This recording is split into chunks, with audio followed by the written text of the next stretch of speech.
আপনি কি উচ্চ সুদের ঋণের বোঝা নিয়ে চিন্তিত? আপনি কি ভাবছেন কিভাবে এই ঋণটি দ্রুত পরিশোধ করবেন? আজকের ভিডিওতে আমরা জানব উচ্চ সুদের ঋণ দ্রুত পরিশোধ করার কার্যকরী কৌশল সম্পর্কে। এই ভিডিওটি আপনার জন্য। যদি আপনি ঋণ মুক্ত হতে চান, তাহলে আপনি সঠিক জায়গায় এসেছেন। চলুন দেখে নেওয়া যাক কিভাবে আপনার ঋণ দ্রুত পরিশোধ করা সম্ভব। ১. বাজেট তৈরি করুন। ঋণ পরিশোধের জন্য প্রথম পদক্ষেপ হল নিজের আয় এবং খরচের হিসাব পরিষ্কার করা। বাজেটের গুরুত্ব: মাসিক আয় এবং খরচের হিসাব জানলে আপনি বুঝতে পারবেন কোথায় টাকা সাশ্রয় করা সম্ভব। যেমন আপনার দৈনন্দিন খরচ, যেমন খাবার, বিল, পরিবহন ইত্যাদি বাদে আপনি অন্যান্য অনাবশ্যক খরচ কমিয়ে ঋণ পরিশোধের জন্য অতিরিক্ত অর্থ বরাদ্দ করতে পারেন। পরিকল্পনা: প্রতিদিনের খরচের মধ্যে এক্সট্রা খরচ কেটে আপনি কেবল জরুরি বিষয়গুলোতে খরচ করবেন, বাকিটা ঋণ পরিশোধে দিয়ে দেবেন। ২. অতিরিক্ত আয়ের উৎস তৈরি করুন। ঋণ পরিশোধের জন্য একমাত্র আয়ের উপর নির্ভর না হয়ে অন্য কিছু আয়ের উৎস তৈরি করা খুবই গুরুত্বপূর্ণ। ফ্রিল্যান্স কাজ, যেমন ডিজিটাল, লেখা, অনলাইন মার্কেটিং অথবা যে কোনো দক্ষতার ভিত্তিতে ফ্রিল্যান্স কাজ করা। পার্ট টাইম কাজ, স্থানীয় দোকান, শিক্ষা বা অনলাইন টিউশন বা সার্ভিস প্রোভাইডারের কাজ শুরু করা। অনলাইন ব্যবসা, অনলাইনে পণ্য বিক্রি করা, অ্যাফিলিয়েট মার্কেটিং, ই কমার্স ইত্যাদি। ৩. ডেট স্নোবল কৌশল ব্যবহার করুন। এটি এমন একটি কৌশল যেখানে আপনি প্রথমে আপনার সবচেয়ে ছোট ঋণটি পরিশোধ করেন, এরপর সেই টাকা পরবর্তী ঋণটি পরিশোধে ব্যবহার করেন। বেশি মনোবল: ছোট ঋণ পরিশোধ করার পর আপনার মনোবল বাড়বে এবং বড় ঋণ পরিশোধে আরও উৎসাহী হবেন।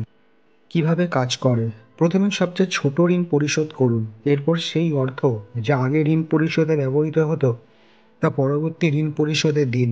এভাবে আপনি দ্রুত ঋণ পরিশোধ করতে পারবেন। ৪. ডেট অ্যাভালাঞ্চ কৌশল ব্যবহার করুন। এই কৌশলে আপনি আগে উচ্চ সুদের ঋণগুলি পরিশোধ করবেন। অধিক সুদ কমানো: উচ্চ সুদের ঋণগুলি আগে পরিশোধ করার মাধ্যমে আপনি কম সুদ দেবেন এবং সুদের বোঝা কমবে। এই কৌশলের সুবিধা: এতে দীর্ঘমেয়াদে আপনি কম সুদ দিতে হবে এবং দ্রুত ঋণমুক্তি পেতে পারবেন। ৫. ঋণের পুনঃপ্রিন্টিং: ঋণের সুদের হার কমানোর জন্য পুনঃপ্রিন্টিং বা ঋণ পুনর্বিন্যাস করা একটি কার্যকরী উপায়। কিভাবে কাজ করে: আপনি যদি ঋণের সুদের হার কমাতে পারেন, তবে আপনার মাসিক পরিশোধের পরিমাণ কমে যাবে, ফলে ঋণ পরিশোধে দ্রুত গতি আসবে। এই কৌশলের সুবিধা: এটি আপনাকে ঋণের চাপ কমাতে সাহায্য করবে এবং দীর্ঘ সময়ের জন্য ঋণ পরিশোধের সময়সীমা কমাবে। ৬. ঋণ পরিশোধের জন্য শৃঙ্খলা বজায় রাখা: ঋণ পরিশোধ একটি দীর্ঘমেয়াদী প্রক্রিয়া, তাই শৃঙ্খলা বজায় রাখা অত্যন্ত জরুরি। ঋণ পরিশোধের জন্য পরিকল্পনা: একটি সুস্পষ্ট পরিকল্পনা তৈরি করুন এবং এটি মেনে চলুন। কোনো অবস্থা বা বাধা আসলেও পরিকল্পনা পরিবর্তন করবেন না। নিয়মিত পরিশোধ: প্রতি মাসে নির্দিষ্ট পরিমাণ ঋণ পরিশোধের জন্য আলাদা করে টাকা রাখুন, যাতে কোনো মাসে এটি মিস না হয়। ৭. পরিশোধের জন্য অতিরিক্ত টাকা ব্যয় করুন: যখনই কোনো অপ্রত্যাশিত আয়, যেমন বোনাস, উপহার বা আয়ের বাড়তি অংশ পাবেন, তা ঋণ পরিশোধের জন্য ব্যবহার করুন।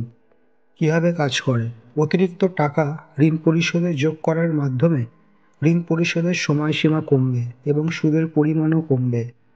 ছোট ছোট অতিরিক্ত পরিশোধ: ছোট ছোট অতিরিক্ত পরিশোধের মাধ্যমে আপনার ঋণ পরিশোধের গতি বৃদ্ধি পাবে। তো আজকের ভিডিওটি ছিল উচ্চ সুদের ঋণ দ্রুত পরিশোধ করার কৌশল নিয়ে। আশা করি এই কৌশলগুলো আপনাকে ঋণ পরিশোধে সাহায্য করবে এবং আপনি দ্রুত ঋণমুক্ত জীবন পেতে পারবেন। যদি ভিডিওটি আপনার উপকারে আসে, তবে অবশ্যই লাইক এবং শেয়ার করতে ভুলবেন না। আমাদের চ্যানেল সাবস্ক্রাইব করুন, যাতে এমন আরও তথ্যপূর্ণ ভিডিও আপনি পেতে পারেন। ধন্যবাদ এবং সুস্থ থাকুন।